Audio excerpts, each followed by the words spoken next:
Hey, Talia here, and today on I Got Back Up, I'm joined by Jake Peacock. Jake is a Muay Thai fighter born with a congenital amputation of his right hand.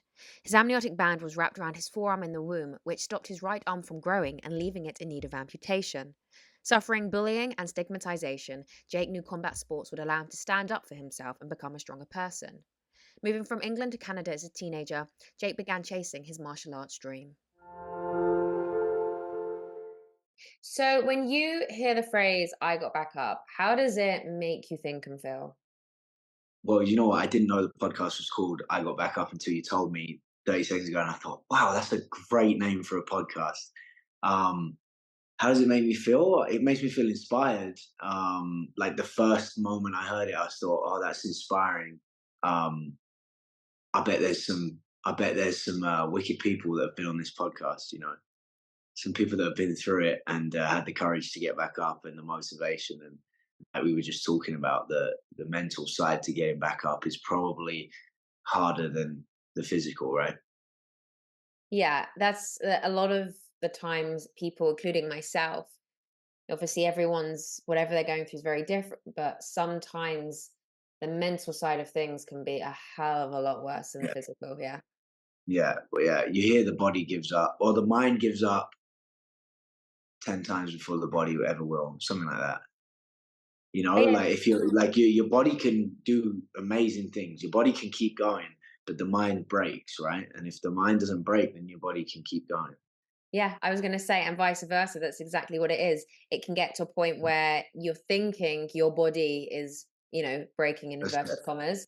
And actually, if you tell yourself that it is, then it's going to stop. It's going to give up. But then if yeah, you can actually tell yourself mentally, no, no, no, I've got this, yeah, like if you're running, let's say, you're like, I've got 1 more K in me. You will find the power somewhere to run one yeah, more, even 2 more K. So, yeah, yeah. for sure. Yeah, for sure. That's it. Yeah.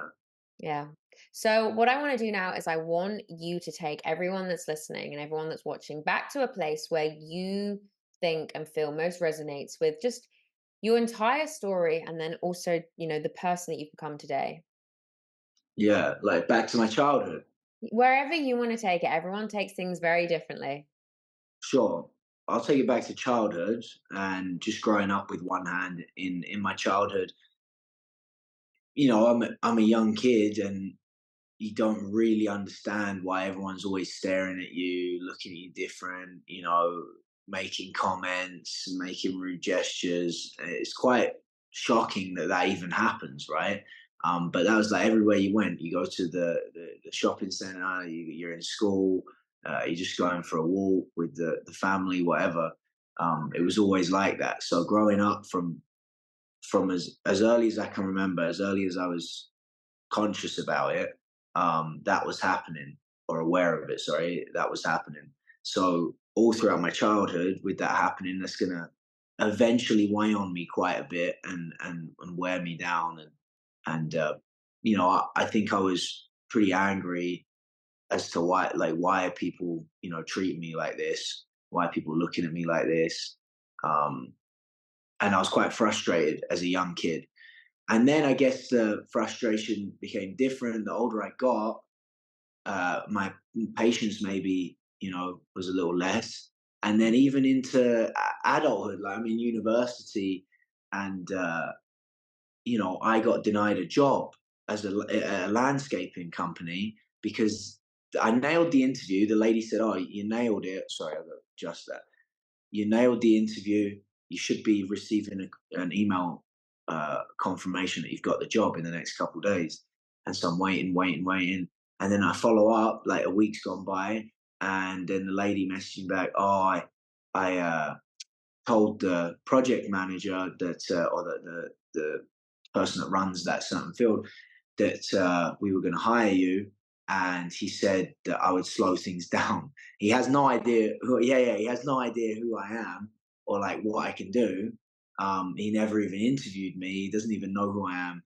And he just blacklisted me right away. I don't even know if they're going to tell me if I didn't follow up. But so I've been denied jobs. I've been told countless times, "There's no way you can do this. You're not doing that." Um, so it's it's been there from day one, even until now. It's just looking a little different now. Maybe people don't, uh, look at me and make rude gestures or rude comments. Actually, they do online, but now it's more like, my roommate in university. I'm going off on a little bit of a tangent here, but my roommate in university, I walk into the room and he's on the bottom bunk, and he's like, "Oh, I can give you the top bunk if you need." And I knew what he was getting at, and I'm like, "What do you mean?" And he's like, "Oh, if you can't get up there." Like, I was like, "Come on, mate. Like, it's just ridiculous, the stuff I deal with." But yeah, I guess that would be my life in a nutshell. Just that side of things. Um, and I've just had to, stay motivated, find a way around things, and obviously prove everyone wrong every time. It can be quite a fun thing, isn't it, to prove people wrong? Yeah, yeah, no, for sure, for sure. Happens a lot in my life. So how was navigating that as a child? Because obviously bringing it into adulthood and even well teenage years and adulthood as well. Every human being, I think, at least once in their life, has had the fear of people, looking at them in whatever way, walk into whatever it is. You walk into a room, you're worried people are staring for whatever the reason is. And I know that that can come across inside people very differently. And how was that navigating that for you, especially as a child, and then moving on into the later years? Yeah, I'm trying to think how I dealt with it as a kid. Um, like I said, I was really frustrated. I didn't understand why. I think I became quite angry at times. And the older I got, like into my teen years, I just want to fight everyone. I'm like, what the heck is he looking at? Why is he being rude? Blah blah. Blah.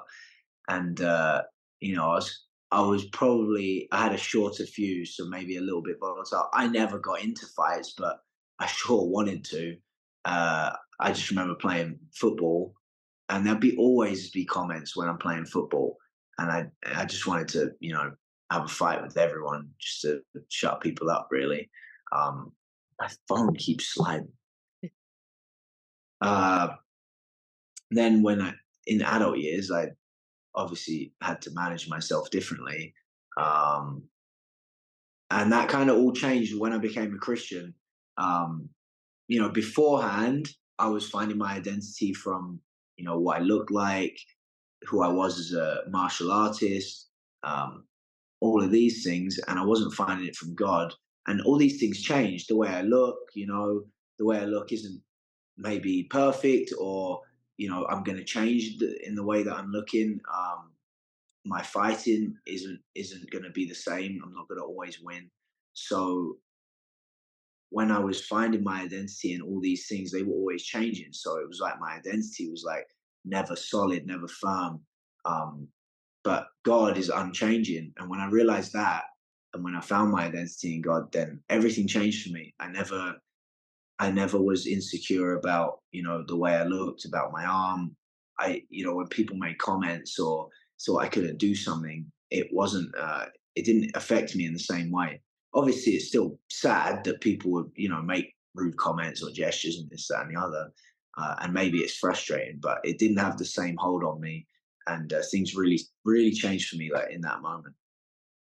Well, that's the thing in a way, is that everyone is trying to find themselves in their own right. And I know that's that Yeah. cliche of people go away to find themselves, let's say, but it really is the case of we are all unique individual people on this planet. We are all individual human beings. And sometimes it isn't just the first thing that lands on our lap that helps us find ourselves. Sometimes we really have to figure it out. And we can try so many different things and just keep getting nowhere.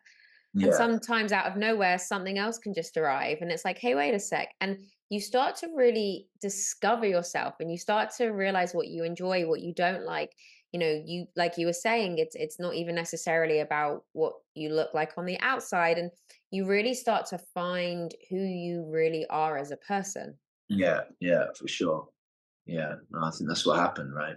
Yeah, yeah, And I 100%. was, then I had the confidence, and I had, I wasn't just always, upset at these things. Yeah, I was a lot more content.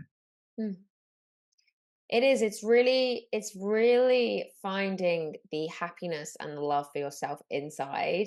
And I Yeah, know again, a lot of people, and I say this because I know a lot of people can sometimes find this very cliche, but finding those things like we were saying on the inside really makes a difference on then how you perceive yourself and how you see yourself. And yeah, as long as you're happy with yourself, in a way, it doesn't really matter what everyone else is saying or thinking.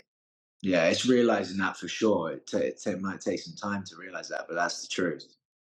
Oh yeah, 100%. And it comes in all different ways. And I've been there myself through plenty of different things, especially when you judge yourself on the outside, what you think physically. You don't like, people don't like things about themselves. But then again, it's learning to love you for who you are, Yeah, and understanding this is your unique journey. yeah, yeah, definitely. Yeah. And then I also want to talk about then, karate and martial arts. How did you discover that? How did that fall into your lap? My mum put me in karate when I was 7 years old, and I just took a liking to it. Loved it straight away. Loved running around, punching and kicking things. And I started competing at a very young age, and it just went from there. I played a bunch of other sports, like all the sports in school. I played some of them. I played competitively, but I didn't take a liking to anything like karate at the time. And then I moved from karate to a more full contact karate, and then I still wanted something a little bit more realistic. So I went into Muay Thai, and that's where I am today. And how Yeah. is how has that been treating you then? Have you been enjoying it? Amazing, yeah.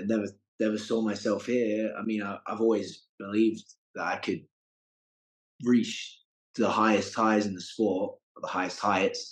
Um, and I just recently signed to the world's biggest martial arts platform. So I'm pretty happy with where we're at right now. Yeah, that's really cool. It's really impressive. Especially because Muay Thai it's really just in general, like it's a really strenuous thing on your body. I've kind of looked at it recently. Oh Um, yeah.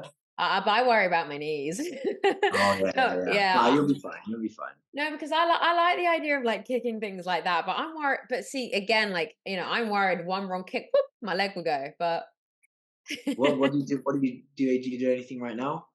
Yes, I do. I do a lot of. I dip in and out of loads of different exercises. I've been training on and off in different things for forever.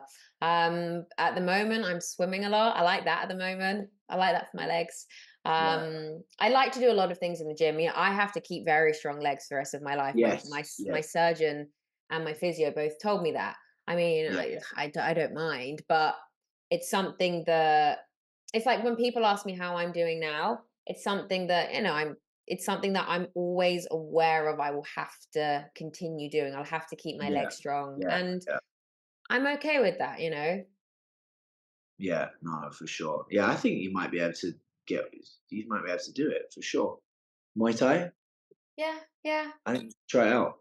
I think it came up recently. I might have to give it a go. I love trying Like new things.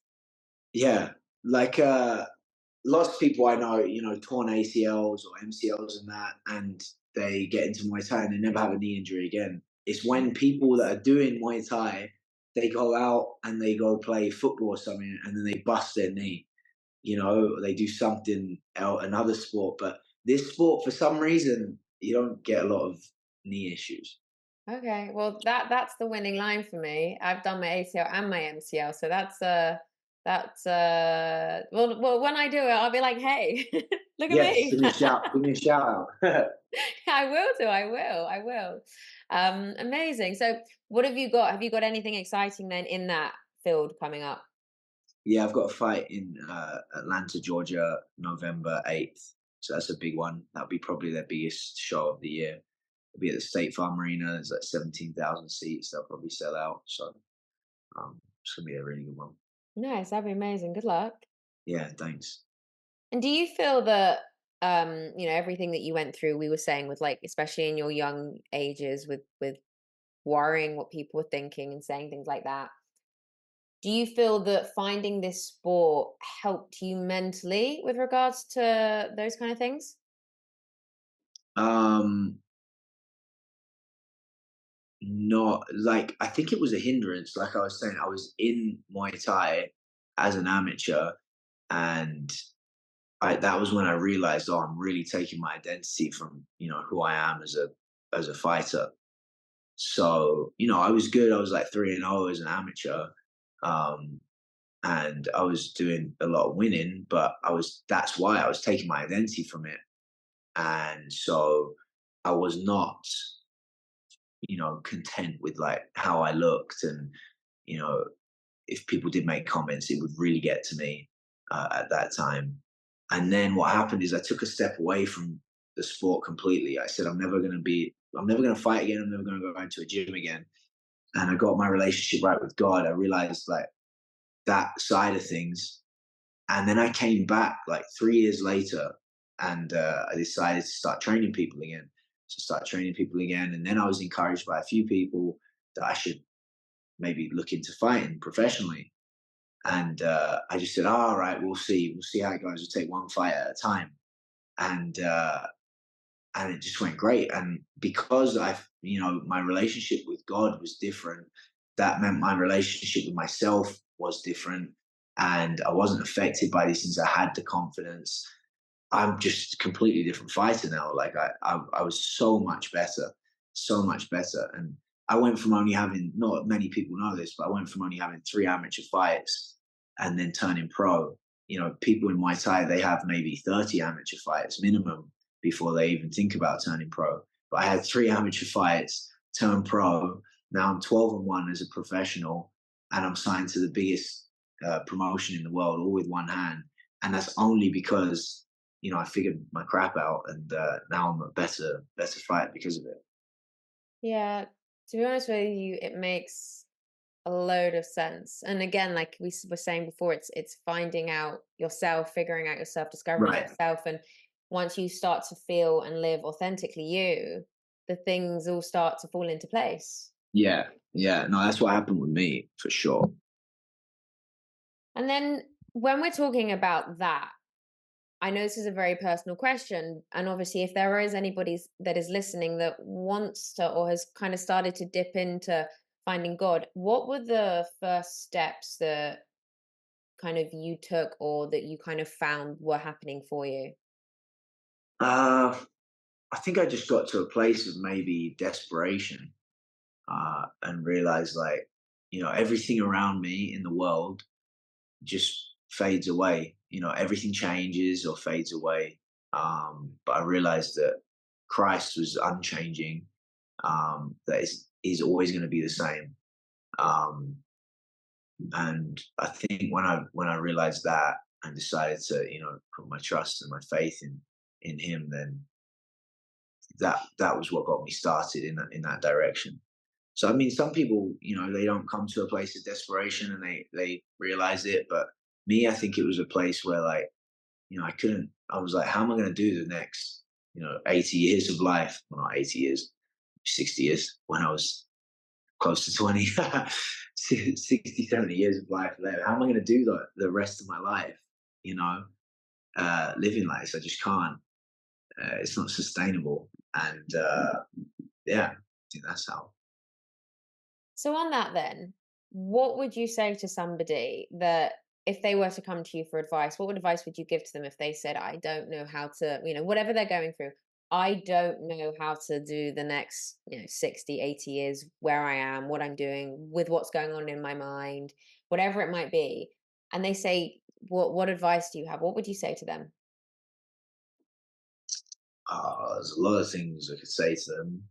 First, I'd ask how their support system is. Who are the people you got around you? That's another big one because if you've got people or everyone around you just doubts you, your inner circle just doesn't believe in you, then that's the problem, right? I've been fortunate. I've always had great parents. My parents have been fantastic, and they've never babied me. They just let me get on with stuff, but they never said or thought I couldn't do anything. So they just let me get on with stuff, figure it out. My friend circle too, they've never doubted me for a second. Um, when I have had coaches before I opened my own gym, same thing. They never doubted me either. So I've had people around me, in my team, in my circle, that have been great for me. So I think a support system and a team around you is super important. So depending where you're at in life and who you've got around you, those people need to be, lifting you up and believing in you, wholeheartedly, and not putting any doubt in your mind. That's first thing. Yeah, because there is a lot of people around you, and you don't even realize it sometimes. There can be a lot of people around you that don't almost want the good things for you. But that's not really necessarily anything about them. That's probably what they're going through. But the way they're projecting it is Right.